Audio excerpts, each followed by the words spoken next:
I've just landed in Cape Town and I didn't realize that the Cape winter is really so bad. From a beautiful Durban to a wet and misty Cape Town. But there is a good reason for traveling to Cape Town because there's some beautiful bottle stores, there's obviously beautiful wine estates, and I'm down here visiting one of my favorite bottle stores probably in the whole world.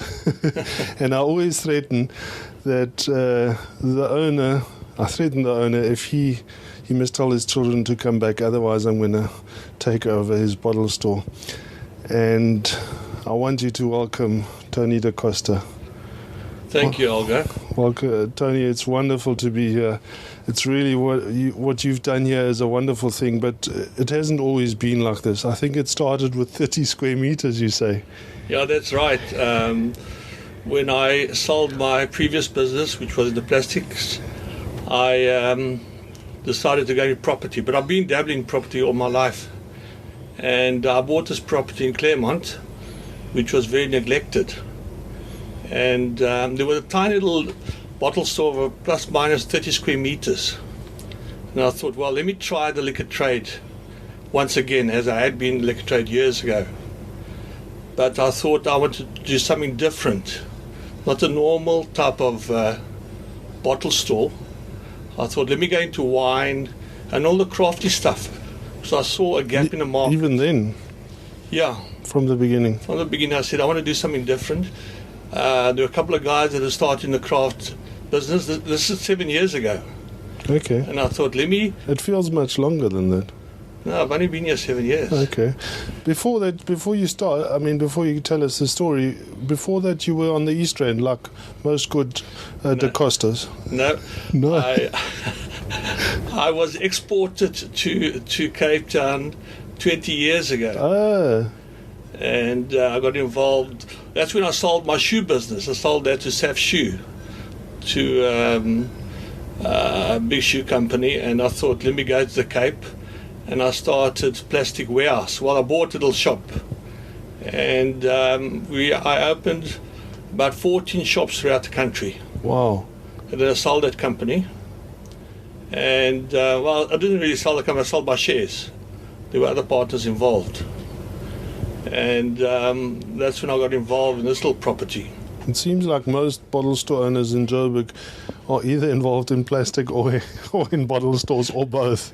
Yeah, nowadays Westpac is a big group which Massive. is coming, and they're growing. I believe they've opened a couple in Durban. They've opened in Hillcrest, a month they've opened like 3 or 4. Okay, I only saw one.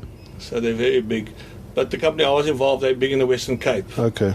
They've got about 8 stores here now. And the big thing with plastic is the margins, I guess. That's a margin, and the stock doesn't go old. The stock doesn't go old, but you need lots of stock. You need lots of stock, yeah. But it's also very bulky, so you need lots of space. Yeah. That's the problem with the plastic business. Okay, and then you spotted this little there was rundown shop in Claremont. Yeah, there was it belonged to Advocate, funny enough. He was trying to run a little supermarket in the bottle store. But Woolworths opened a store down the road. We were going to open a store down the road, and he was very worried that they'd close him down. And that didn't worry you? Didn't worry me, so I just bought the property. And it started with 30 square meters. And then a year later, I went to 250. And now we're sitting on about 450 squares. But our main focus is actually wine and service. Yeah, because service is a big thing. Explain what Claremont is. It must be one of the better areas in Cape Town, surely. Yeah, it's a income area in the Western Cape. Yeah. We service mainly doctors and lawyers. They all live in the area. Yeah, but also a little bit of the younger hipster crowd, or not? Yeah, we do get a lot of the younger guys as well. So that's when I went into beer, because I thought craft beer was a big thing, and we went into it in a big way. But then beer dropped slightly. Yeah. And in the last year, since I revamped, I went big again to beer because nobody was doing it. Yeah. Because of the age, the beer used to get old. Beer gets old and it's difficult. But when I did the beer book, I obviously found you, and everybody spoke about Tony. And Tony was one of the few people that was supporting the craft beer industry, besides Marnie at Druland, who's obviously also quite a nice beer shop. And but why did you do it? I don't know. I just thought, let me do something different. Yeah. Because I didn't want to have a Tops or a Pick and Pay Liquor or one of those shops. I wanted something different. Yeah. And I thought I should go into craft in a big way. Yeah. And it's actually worked very, very well for me. We're growing. Every year we're growing. Yeah. And at the moment we're sitting in whiskies alone, which is also a big thing. I'm sitting with about 500 different whiskies. Wow. In the store. And craft beer, we're sitting with about 800 different beers. Mainly craft, a lot of imports as well. Yeah. And then in wine, probably sitting about 2,000 different labels. Different wines. We've got all the Garagista wines and those sort of things. And then also, I mentioned craft beer, hey? Mm-hmm. Gins, we started with gins in a big way. And I'm sitting now with about 300 different gins. 300, yeah. Locally and imported gins, yeah. But my question is, Tony, do you think you could have done this anywhere, or is it because of you in the right area? I think we are in the right area in a way, but then we give that personal service. I've got Ezra, which is a wine consultant, which is here all the time, and the people come in here and they're looking for wine for dinner. Yeah. And tells them which one to have with which meal, and I think that's very, very important. And we're on the route to the biggest schools here in the area, to Bishops, Rondebosch, boys, and that. So a lot of their mums picking up their kids from school will pop in and buy a bottle of wine and end up taking a case. That's what we try and do all That's the time. what you try and do. I've seen you, but. The point I'm trying to get at is it because you want? I mean, did you have anything that? I mean, could anybody else start a business like this? Yes, they can. I think it's hard work. It's a lot of work. I did it as a joke. I thought that this would be the sideline business. It's become a big business. It's a full-time business now. And I've asked my son to join me. He says, no, I work too hard. He's not going to join me. He'll rather do his apps and that type of thing, but not get involved in this work, because this is a 7-day job. Yeah. But so some of the spas tell me, spa owners in particular, and you've got an OK next door, so you know retailing on both sides. They say to me they make so much money on the spa, the Tops gets kind of neglected, or they don't have the inclination to focus, so they're happy just to buy whatever is from DC. Yet you can, right here, there's huge super spa close by, there's lots of other competition, but you can differentiate your store and make a big success of it. Yeah, we're different. Our supermarket, our bottle store does 2.5 times the turnover of a supermarket, which people find unbelievable that it works that way. But I think it's hard work. And I've got 3 ladies here daily placing orders, because we order from every single little wine farm in the Cape. So it's hard work, whereas these spas, they order from DC and it's one order. We do like 300-400 orders a week from different little wine farms. Yeah, and distilleries and breweries and all that type of thing. That's a lot of extra work. So tell us a little bit about the wine business, because I mean, coming from Durban, obviously wine is not that big. What does it take to be successful as a wine retailer? Keeping lots of stock. That's the main variety thing. And keeping all the known the little brands like the Eben Sardis, Duncan Savage, all those winemakers that are doing their own thing, and they can't get. Well, you can't get those wines in other provinces. So wine represents about 40% of our turnover is wine. Okay. So we're big into that, but we focus a lot on wine as well, as in everything else. Yeah. focus in the whiskey. And we also have a whiskey club going. Once a month we showcase a particular brand of whiskies. That works well for us. And how do you do that? Well, we have a tasting once a month at the Italian Kitchen in Kennel Road in Bergfleet, and we get one of the brand ambassadors from one of the whiskey companies to come and present their whiskey, and we talk whiskey that particular night. And how many people come to that function? We have about 100 members that are in that club, but not all of them come at the same time for the particular evening. We normally have about 70 people where we taste 6 different whiskies, and then we have a finger supper after that. Okay. So it's quite a fun evening. And do you sell that night, or do they come back to your bottle store then? They come back, we take orders, and they come back during the following week, yeah. Okay, so it's pretty much like one of those wine club evenings. Yeah, absolutely, yeah. And do you do that with wine, or are there too many other people doing that? No, we just do it with whiskey at this stage. We're thinking of starting a gin one, but we'll probably start it now within the next 2 months. With summer coming up, we'll start a gin one as well. Yeah, so weather plays a big role, as we said earlier, here in the Cape. How does it affect your business, or does it just change? Well, winter we sell a lot of red wine, but Yeah. yes, it does drop slightly during the winter cold months. But yes, people drink a lot of red wine because they sit by the fire and hibernate and drink wine. Okay, and just can you tell us what portion of your business comes from SAB or the other big companies? Well, if I look at my beer market, about 43% is craft and import. We're talking around value, and the rest is SAB and Heineken together. And so we're big in the craft and imported beers. Okay, so it's nearly half. Yeah, almost half. Yeah. Yeah. When I started in the business, there was a guy in Pietermaritzburg, Mr. I'll remember his name. And he always said to me, the big lesson is that if you can sell a high percentage of wine in your bottle store, it's a good bottle store because you're not relying on SAB. Are you also finding that SAB is putting a lot of, or the big companies are putting a lot of pressure on the margins, or do you just make your normal margins on SAB, on the big brands? Yeah, there are, but we allocate small spaces for them because I look at the profit per square meter of product. So SAB is in the back of my store. It's not in front.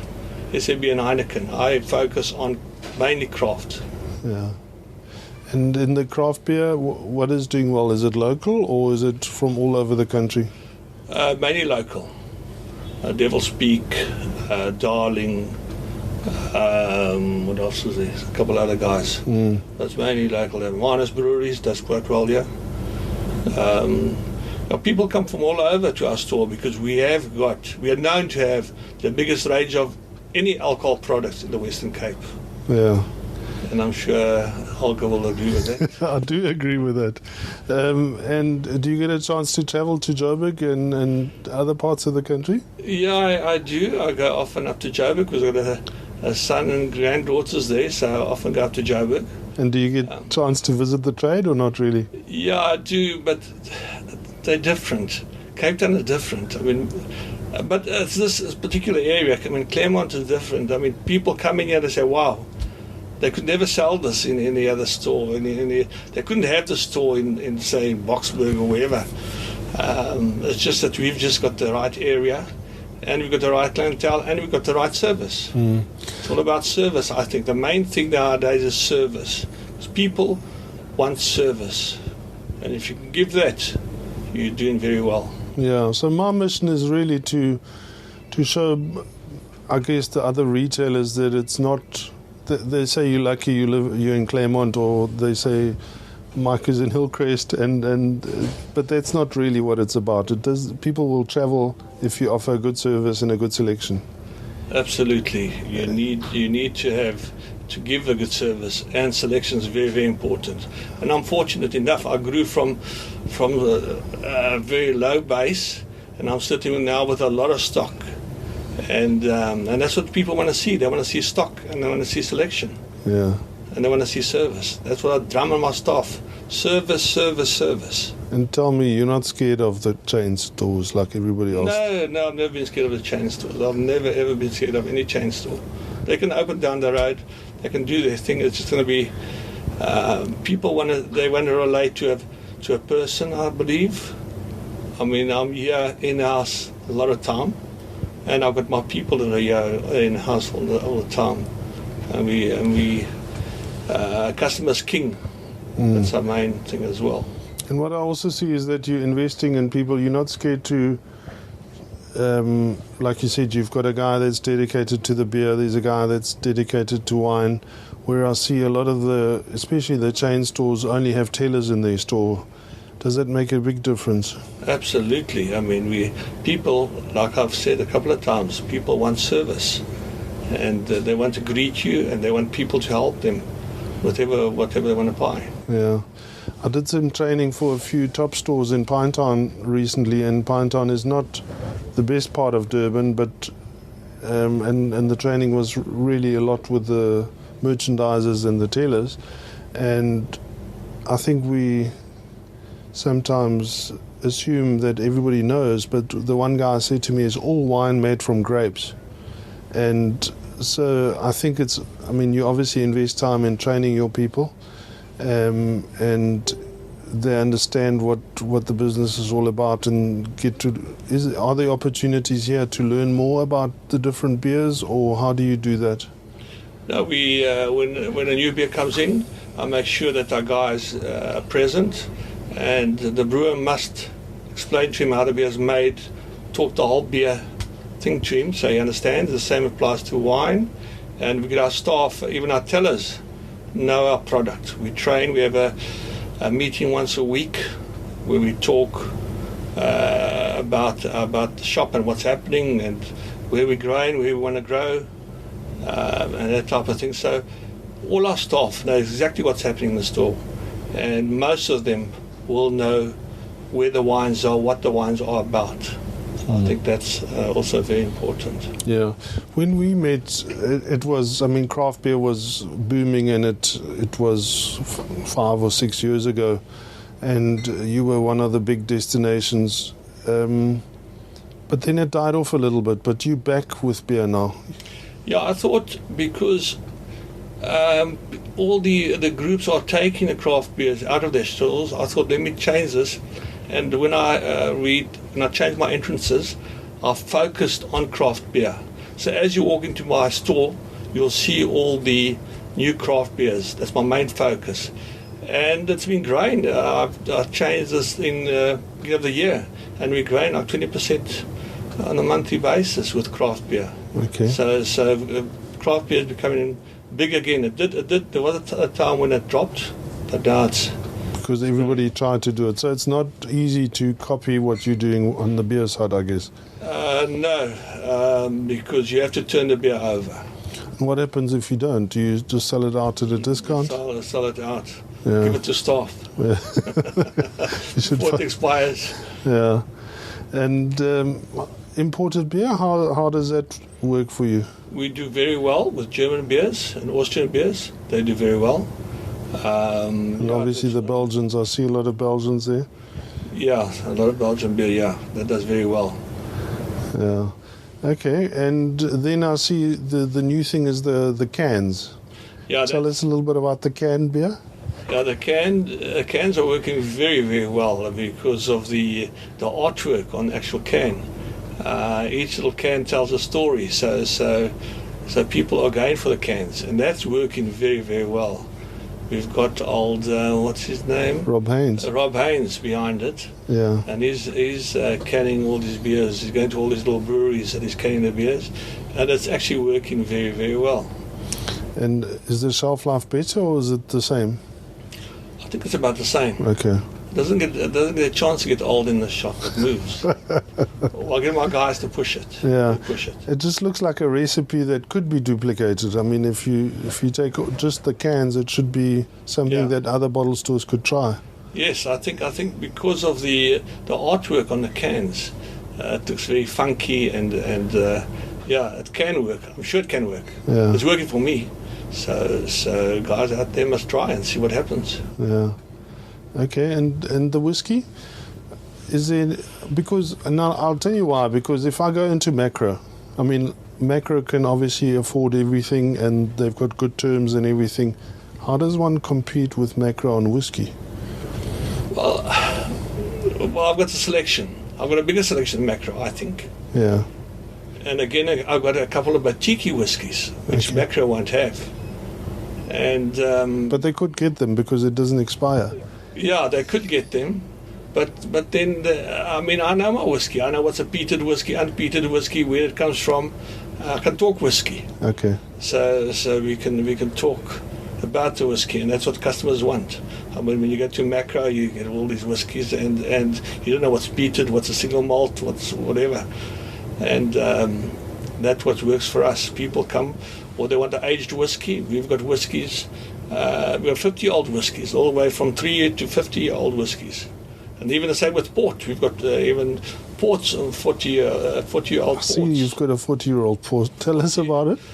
Well, Liquor City brings that in. Okay. And I went to Joburg and I saw the port there. And I told the guys, listen, I need this port. I can sell it in Joburg. So I went there and I grabbed a couple of cases of the 40, the 30, the 20, the 10, and the unaged one. And I'm sitting with stock over here, so I'm the only shop in Cape Town, I think, that's got a 40-year-old port on the shelf. Yeah. And then tell us a little bit about the podcast that you sponsor. When I tweeted this morning that I tweeted this photo of Tony and 400 whiskies, which he's updated to 500 whiskies. Mark from a whiskey blogger said, "Oh, where's that store? He certainly wants to do that." He said that he listens to the podcast, but you sponsor the podcast, and he didn't know that, or he probably didn't know why you sponsored it. Yeah, Hector Macbeth and Guy MacDonald from Magic Radio 88. I think Guy is actually a Durbanite. Oh, is he? Yeah, he's a DJ from Durban, but he now lives in Cape Town, and he's a very good DJ. And they approached me to sponsor the Follow the Grapevine and Two Max and a Dram. Two Max and a Dram by old Guy MacDonald and Hector Macbeth. And they talk whiskey every 2 weeks on a Thursday night. I think at 5:30 on Magic Radio. That's live radio. Live radio, and then you can go to the website and you can listen to podcasts. You can listen to the podcast. So I get a winemaker to come in, and he talks about his wine, and then I'll get the whiskey as well, and the brand manager will talk about the whiskey. With Hector. Does Hector still have his online shop? Doesn't he compete with you? No, he doesn't compete with me. No, he doesn't have online shop anymore. Okay. He brings a lot of the whiskies which I keep, which you can't get in a lot of places. So you're one of his customers? Yeah. And we're good friends. He lives just down the road. Okay. So he comes and see what I do and tell me what's new in the whiskey trade. So I'm a fay with all the whiskies in the country. And anybody that wants to launch something in Cape Town, be it a gin, a whiskey, a beer, they generally come first to me to say whether I'll bring it in, whether I'll stock it, and I'll just take it in. If it's a small guy, I'll try and help the small guys. That's one of my things. Yeah, I've certainly sent a lot of people here, and you've helped them. So it's always good to know that you're supporting the small guys, because that's really, I think, how the easiest way to make a difference. Absolutely. Or to differentiate your store. I've had Hector Macbeth and Michael D'Souza on radio in Belita. I've had Hector on a few times with different whiskey guys, so it is always good fun to engage with these people and to have them on the media or on the radio. Yeah. Yeah, we also have whiskies. We've got whiskies from all over the world. I've got whiskies from Goa, from India, from Japan, from Taiwan, Scotland, of course, Ireland, even France. I've got a whiskey from France. Wow. And I've had a Welsh whiskey and I've had Australian whiskey, but I don't have any more stock of those two. So and we've got a very good South African whiskies. We've got the Baines. I've got the Baines, normal Baines, and I've got the 15-year-old Baines, which you can't get, but somehow I've got it in here. And all the three ships. I've got the 15, the 10, and the 5, and then I've also got the Boerplaas 6-year-old whiskey, which is actually a very, very good whiskey. Yeah, I've tried that. And the normal 3-year-old. Okay. So we also. And do you know there's a distillery in Pretoria that makes whiskey? Yes, I've had their whiskey called. I had it here. The Highveld Single Malt. Yeah, and I've got another one here called, what is this? Limpopo Reserve, single barrel whiskey. That's interesting. And the distiller is? I don't know. I can't read that. Can't read it. We're too old. Looks interesting. There we go. Well, it's wonderful to visit the Cape, especially Tony here at Liquor City in Claremont. Where can people find you? What's the address? 43 Palmyra Road. And you online quite a lot on Twitter, I see. Yes, Twitter, Facebook, Instagram, all that stuff. Social media. So we must talk about that because you referred me to your nephew when he was in Pretoria, and he told me the story. They thought their uncle had gone mad because he started doing Facebook and Twitter. Can you remember that story? Yeah, well, they always refer to me as the old man. But I thought if they can do it, I can also do it. And it's worked for you, hey? It's worked very, very well, yeah. We have, what works for us well as well is our wine tastings and gin tastings. From Wednesday to Sunday, we have tastings here every day. Really? Be it wine, beer, gin. Just one. We'll either have a gin and wine and beer. We don't duplicate them on the same evening or during the day. So that works very, very well as well. Yeah. And now some tips for the brand owners. I mean, there's so many gins now. Let's say a gin guy, how can he there's still guys that are launching gin brands. Absolutely. Every week there's a new gin coming out. Yeah, what would you say? I mean, what is your message to them? Well, if they can get in, I mean, if you go to Europe, I was in Spain last year, and there's so many gins there, and they're still growing in Europe and in London. I'm actually going next week, and they're still launching them there overseas. So there's still a gap in the market, but you have to have a very good product. Otherwise, you're not going to survive, and it's hard work. It's hard work to launch these products, the marketing and the branding and all that type of thing. But yeah, we still get guys coming every week with a new gin, or just about every week. I just tell them good luck to them because it's a tough market to be in.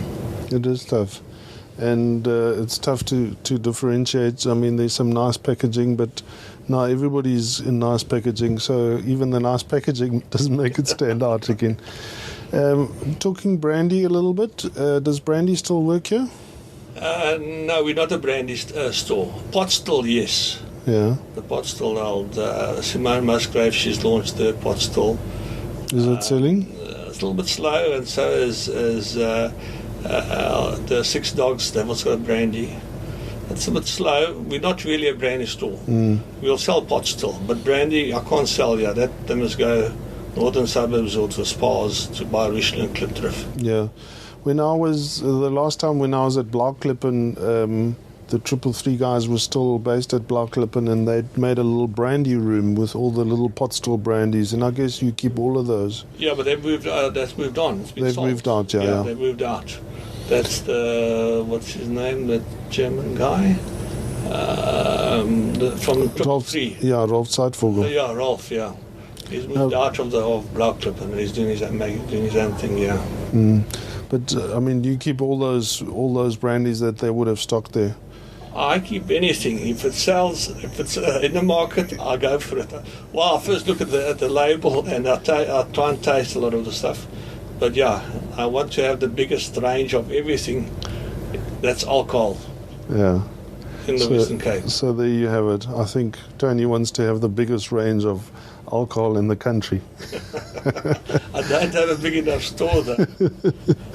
Tony, it's been wonderful visiting you, and for our listeners, we're gonna do a little bit of a video so that Tony can show off what it looks like, because I think it's a beautifully laid out store, even though there's very little space. And please visit Tony next time you're in the Western Cape, or if you live in Cape Town, go to Liquor City Claremont in Palmyra Drive. Palmyra Road, 43 Palmyra Road. 43 Palmyra Road, and nobody. On the other side of the railway line. Nobody can spell that stupid word. Tony, there was talk that you were opening a second store. Is that happening or not? Well, I don't know yet. I'm thinking about. I'm too old. I'm too old, and my son doesn't want to join me. So what must I do? I'm supposed to be retired by now, and I'm still bloody working. There you go. Anybody looking for a beautiful bottle store, Tony will sell you a store. Not really. No, I'm still going to be around for 2-3 years and see how it goes. Okay. Thanks, Tony. I still haven't stopped growing, so why must I sell? I must grow. There's no point, eh? That was Tony from Liquor City Claremont, and thanks for joining us today. What a wonderful success story. Well done, Tony, and thank you for supporting the small guys. Knowledge in the industry is not what it used to be, and we are on a mission to help retailers train their staff and let them have better knowledge. Those guys that are in contact with your customers every day. I recently did a training for 5 or 6 tops retailers in Pinetown, and the response from the staff was amazing. Guys are just so lacking knowledge, and they're so eager to learn. So that was a wonderful opportunity. And we want to take that online. We want to build some courses and provide training for retailers and for their teams. And I want to invite all retailers to join us at DrinksBiz, an online community for business owners and professionals in the beverage industry. Check it out at www.drinksbiz.co.za. If you are still listening to this podcast on your desktop, do me a favor and download it on your Android or on your iPhone. It's much better to listen to a podcast while you're at the gym or driving or sitting in the queue at the bank. It makes more sense. One last favor. If you know of any retailers or brand owners that may benefit from this podcast, please share it with them. Tony has so many valuable lessons for us. Thank you, and we'll speak to you soon.